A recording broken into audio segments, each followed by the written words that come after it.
So I think, here, a bunch of seats right in the heart of the state, again, a bunch of leads. So the JDU is opening up in different regions, and that is an indication.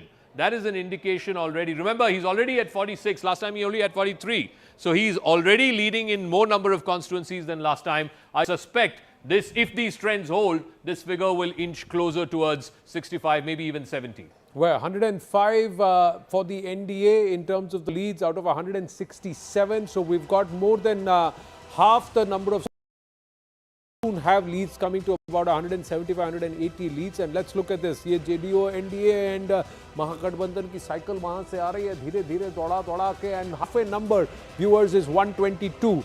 The NDA is 107. So this cycle wise now 105, and even as he's coming down, well, that number has gone up. It's become 107. So that means very soon they will be past this halfway number of 122 and into comfortably getting into a position of being able to form government.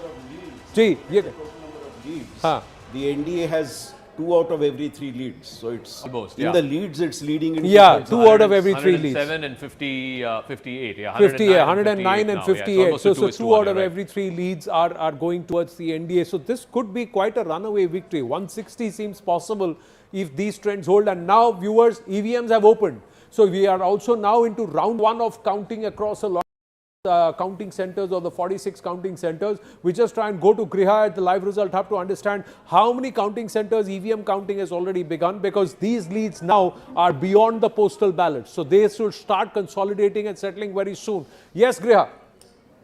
Okay, Anand, we are still figuring out the routes of counting. Right now, we have about 4 leads that are coming in from EVMs, but one new player on the leaderboard, that is AIMIM, they have shown that lead, and there is one candidate from the AIMIM that is right now leading, Akhtarul Iman from Amor. So that's a new addition that we can tell you. So far, the EVMs have just about opened up. We are still seeing where the leads are coming in early on. But right now, we do see JDU is leading. Randhir Kumar Soni from Sheikhpura is leading. There is another BJP candidate, Pramod Kumar Sinha from Roxol, who is also leading. So all of these leads are coming in. The JDU now leads in 50 seats. The JDU now leads in 50 seats. BJP in 48. The RJD in 40. Interestingly, the left is leading in more seats than the Congress party. And the NDA overall on 113 seats, just 9 short of the halfway mark. 9 short of the halfway mark in these morning trends and the early leads for the NDA. So that's has significant. Just opened. VIP has just opened its account. We'll try and see which that seat is. Griha might have more on that. But Congress leading in 9, but if you put all the left parties together, they're leading in 10. But the problem for the India Alliance, again, it's the RJD that's pulling its weight for the entire alliance. The rest of the partners don't seem to be pulling their weight. 40 for the RJD, between Congress, left, VIP, everyone put together, it's barely about 15 seats. But is the RJD strike rate also looking weaker than the last time around, Zaka? Absolutely. Is it looking weaker? The strike rate is looking weaker because A, they contested more seats this time around, and B, they're not winning as much as they did last time around. Whose strike rate is improving as far as the NDA is concerned? It's the JDU, because it's already +7 from last time. Remember, the JDU won just 43 last time. The BJP had won 75, 74, so they're down 24. But remember, they're fighting less seats this time as well. Last time they fought 115, this time they're fighting 101. So you have to discount that extra 14 seats. But the BJP, it seems, has sort of decided to play second fiddle this time around, giving equal seats to JDU, and JDU is backing up that faith by increasing its tally already at 50. Like I said, if it goes at this rate, I suspect he will be pushing. In fact, they decided we'll be 50-50 partner, and they are currently doing 50-50 partnership. That's what's happening. 101 seats each, and they're going at 50-51 seats as a lead down to 38. So some of the leads are transferring to the NDA. Is it a runaway victory? Look at the leads. 5 seats, just 5 more leads, and they would be past the halfway mark, or they would be at the halfway mark of 122. 6 more leads, and at 123, they would be past the post in terms of leads, and that would be significant. Look at the INDIA. It's just less than half now. Now exactly 2 out of the 3 leads are now going towards the NDA, as Sandeep Shastriji was saying. And more importantly, the cameo roles are also happening. So it's like a team play that's going on. because some of the smaller partners are also pulling their weight. Yeah, I mean, contrary LJP to at the 8, RLM at 5, Harm Party at 3. That itself is 16 seats, 16 leads as of now. So that is also contributing to this. Of 117. If you take away these 16, they'll be closer to 100. Again, that would, but that you would expect, because if the bigger parties are pulling their weight, then it has a sort of knock-on effect for the smaller ones as well. In the India alliance, that's not happening. If this holds, Huh. one thing would be very, very clear, that Rahul Gandhi's this yatra has damaged the alliance in many, many ways. One is that the whole optics of Rahul Gandhi preceding over Tejaswi there. Who is the much stronger partner? That actually pissed off these are the Rahul RJD. Gandhi Yatra seats, 135 out of 243. The NDA is leading in 90 out of those, and India Alliance only at 41. And so then clearly delaying it did have a the negative chief impact. ministerial candidate announcement from the Congress's side. I mean, Gehlot had to come in and then announce it, Correct. which No, I Rahul think- should have done it. Correct. I think, you see, the Congress had played at, done a kind of bit of a gambling by changing its, social profile in Bihar, where they have tried, instead of consolidating on upper caste with the traditional vote bank, they moved towards the economically backward classes, etc. And took on JDU, that vote constituency, which they have not been very successful as far as this trend goes. So I think that is something that is, so they experimented, which has failed, or a boomerang. So even on the Rahul Yatra seats, look at that. Congress only leading in 8, now. RJD leading in 27. So clearly there was a minimal impact of the SIR Yatra. No, क्या कह रहे हैं sir? Yes. Sir. Yes, because they took on JDU, and JDU is just emerging stronger. So obviously the Congress is going to be the loser. No, but the Congress, one, gave the wrong tickets. Two, decided to unnecessarily create all this drama about who will be the CM face. No, I Three, don't think that was pulled the in cart in a terms of different perception. direction. Here Tejaswi Tejaswi was, is drumming up as we something, speak- and this guy comes and pulls the yatra and the whole thing towards somewhere. So did you I think- actually, I think that's your did the view. chori happen No, no, of the no. narrative I mean, actually? Look, you are entitled to Did your the view. chori I happen don't of think the there was narrative and not the vote? any Yeah. doubt in the mind of a voter there that if the Mahagathbandhan wins, then Mr. Tejaswi Yadav will be the chief minister. There was no doubt about it. It was just that whether they said it or not, that's a matter Sir, of... it is like the non-striker, 121. the batsman calling for a single and the non-striker said, "No boundary mark." No, non-striker, no boundary mark. NDA is just one shot of majority. One to shot of majority, 121. one shot of halfway mark, one shot of halfway Now mark. it is. Now it is. One at shot. halfway. But now 122, the NDA at the halfway mark. There we go, the cycle of the NDA with the Litti Choka coming all the way and swinging right under the halfway mark. That's where it is. NDA and the Mahagathbandhan and the INDIA left far behind. The NDA 122, 2 out of 3 leads this morning are going the NDA's way. There you go. And as it goes past right at 122, and we'll see whether or not the next lead takes it past the post and gets it past the post. That's where it is. Right at the halfway mark is the NDA. The specialty choka this morning is going their way. 63 leads, half 50%. 2 out of the 3 leads have gone to the NDA. This looks like a runaway victory, sir. अभी तो 200 seat का भी lead नहीं आया है. 190 पर पहुंच रहे हैं. See, I think like what India Alliance did in terms of SIR Yatra, I think that was fine, because what it did, it actually mobilizes your cadres. So, but you had to build on from there. The problem is that the two partners sort of like campaign on very different narrative. Correct. Congress never left the SIR narrative, and by the sort of like campaign started, RJD and Tejaswi Yadav wanted a very different kind of narrative. So campaign didn't look cohesive for the India Alliance as it did for NDA. So the NDA has now I think crossed they the made the halfway same mark. It's at mistakes they made in the 124. Lok Sabha 124. 124. Big leads as far as the JDU is concerned. The BJP, JDU neck and neck. BJP is down 19 from last time. They had 75. The JDU at 53, already plus 10 seats. The LJP, RLM and the HAM are pulling their weight. There are 16 seats between the 3 smaller parties. But it's the JDU, BJP story all the way, and in particular the JDU story, because they are gaining 10 seats from last time. As far as the RJD India Alliance is concerned, again, the bulk of the heavy hitting is being done by the RJD. It too is getting from different parts of the state, from the southern part of the state. They should have done better. They did better in the southern part, south of Magad last time around. They haven't this time around. We're also awaiting more results from that part. but they're also opening up in the central part of the state. You would expect them to do well in Simanchal, but look at the differential between the senior partner and junior partner. 45 to the RJD. That's down 30. Last time he had 75. In fact, when there is on result day, they were the single largest party. They're down 30 from last time. The Congress at 19. They're down 9 from last time, leading only in 10. And the left parties between them have 10 seats. The VIP has opened its account in 1 seat. So right now we're looking at 124 to 68. Right from day one, and never said this out loud, I'm saying it, the results may be irrespective of what the results are, was always of the opinion that in Bihar, Tejasvi should fight alone. Tejasvi should fight with some of the smaller local Bihar groups and then keep it open to tie up with the Congress once the results are settled. Perhaps the traction and perhaps the turnout for and the strike rate of the RJD would have gone up far greater had they fought in more number of seats and done better rather than ally with the Congress. Yeah. These trends forward, the point which Rahul made about the campaign of the India alliance not being Cohesive. going together.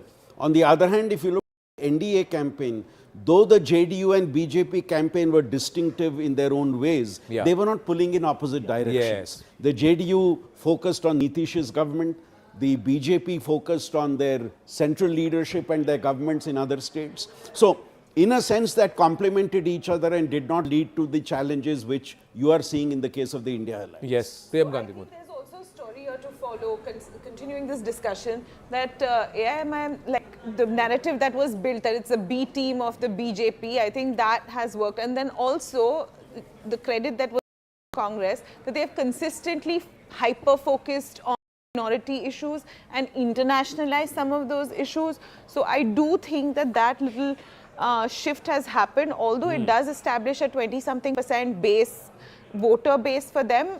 The rest of it has even region-wise, look at where the Congress has opened its account. 6 out of the 9 leads that they have right now are all in Simanchal. And you would imagine that that's the case, and that is how it's plotting itself on the map. But I think the problem... That's what happened in Delhi Assembly also, if you remember. The AIMIM voter or those of the Muslim votes that did not want to vote for the BJP or the NDA earlier gravitated to the AIMIM, now seem to have gone to the Congress, because last time those AIM candidates immediately after elections defected into and joined the RJD. So they said कि अरे यही करने वाला तो उसी को दे दें. Saket Mishra ji, good morning. Morning.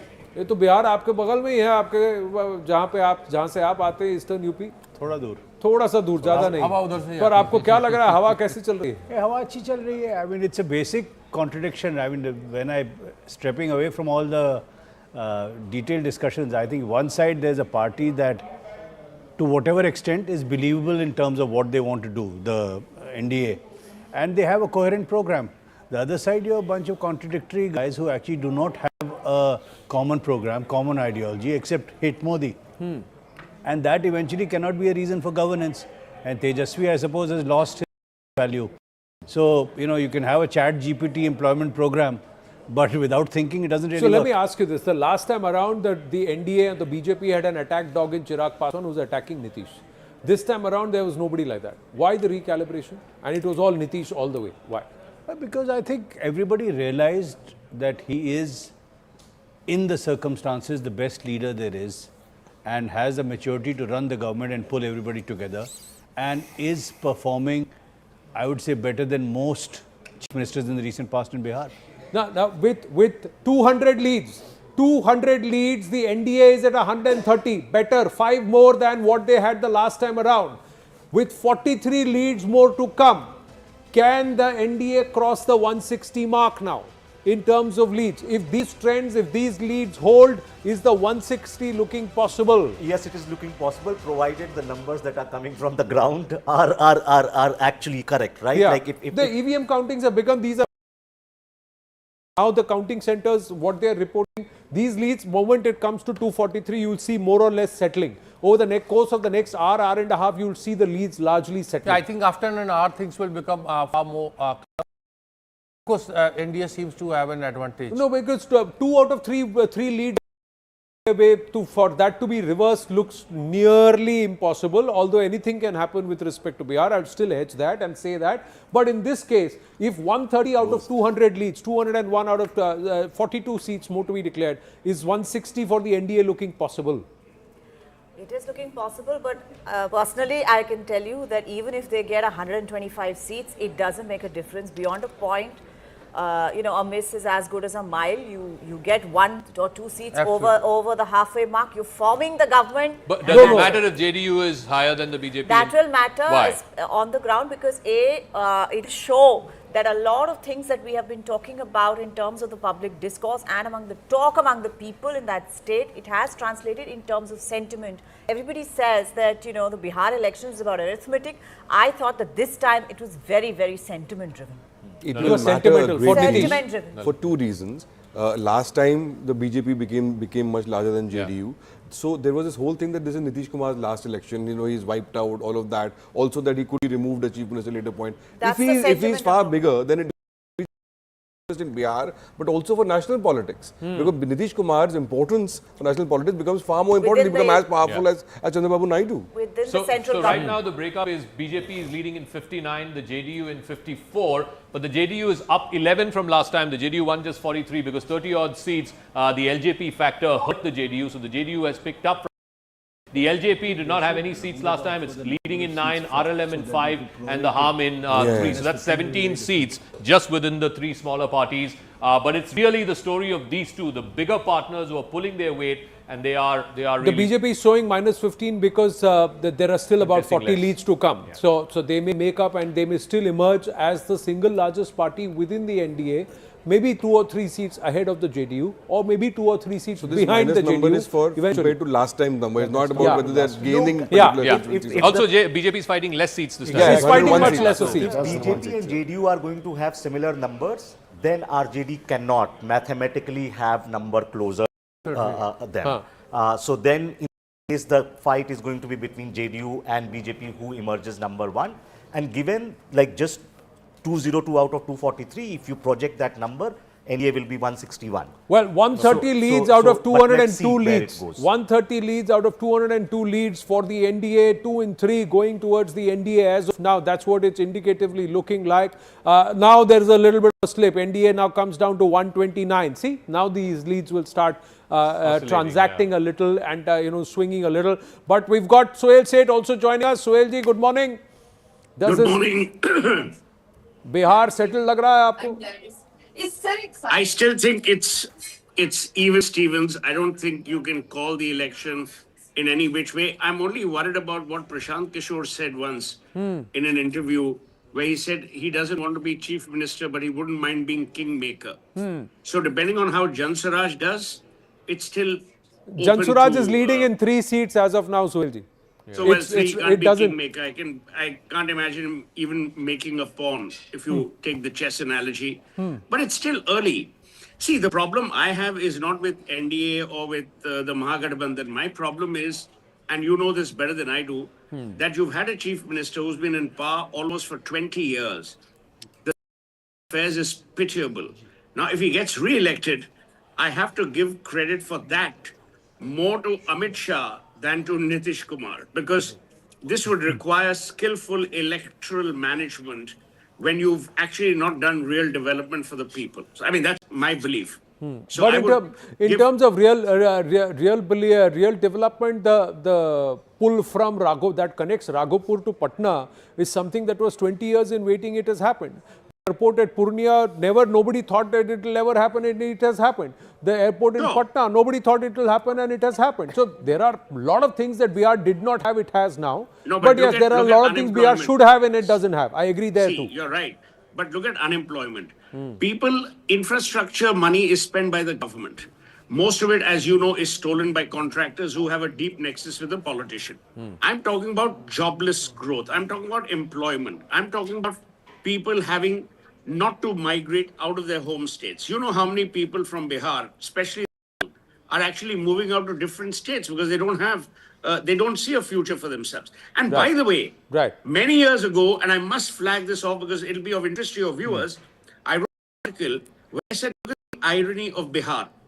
50% of the doctors at that point in time in All India Institute of Medical Sciences were from Bihar. And so 50% of the patients, which means Bihar hadn't developed its own healthcare infrastructure. Second point I made is 50% of the IAS officers at that point in time were from Bihar. Bihar.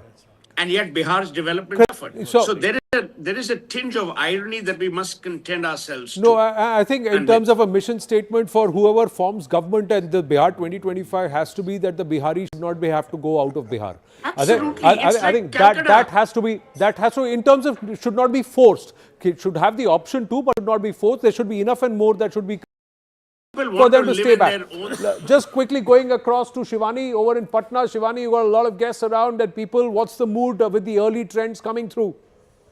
Whose shoulders are drooping and whose are not? Yes, so mood here is, the mood here, Anand, is that these are unexpected lines. The big parties, BJP, JDU and the RJD are all pulling their weight. Their numbers are not surprising to anybody. But I want to get you the story of the supporting acts. I have with me the LJP, the Congress, the HAM, even Jan Swaraj. I'll get quick reactions from them. LJP fought on half the seats that Congress did, but your strike, it's going to be much, much better.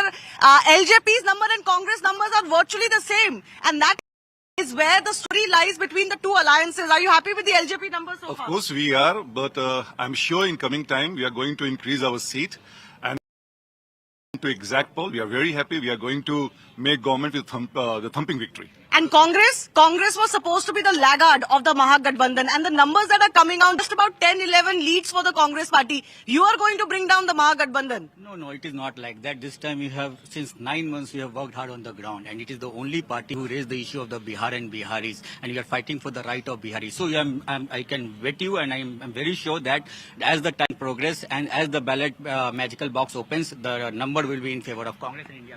But the BJP allies are doing well, and HAM is also with us. Happy with the performance so far?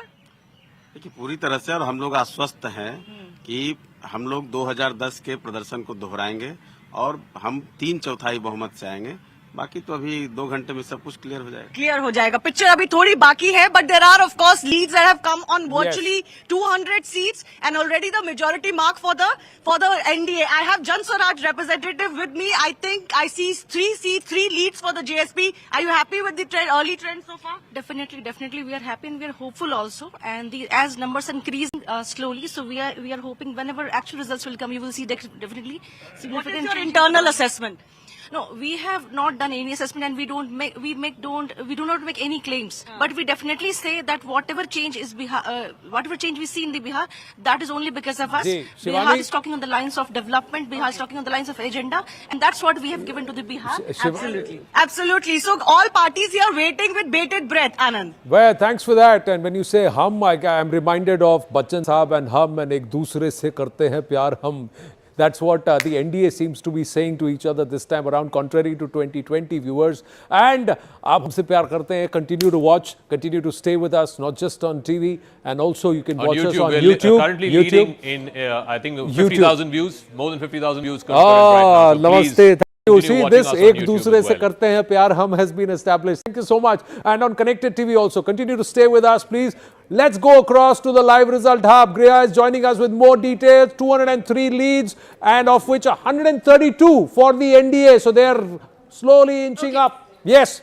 As you've come to me, Anand, there is the first call that has died right now come in from Bhojpur district. From Shahpur, and we have a lead, BJP lead, Rakesh Ranjan is leading from there. Rahul Tiwari, RJD. So overall, okay, Rahul Tiwari, RJD, the tables have turned now. RJD is leading. Overall in Bhojpur, it seems neck and neck. It's 17 to the NDA, 16 to the India Alliance. RJD is doing reasonably okay. Now the India Alliance has gone up to 17. So RJD is doing okay in Bhojpur. The problem for the RJD was last time around they won a lot of seats here in the Magad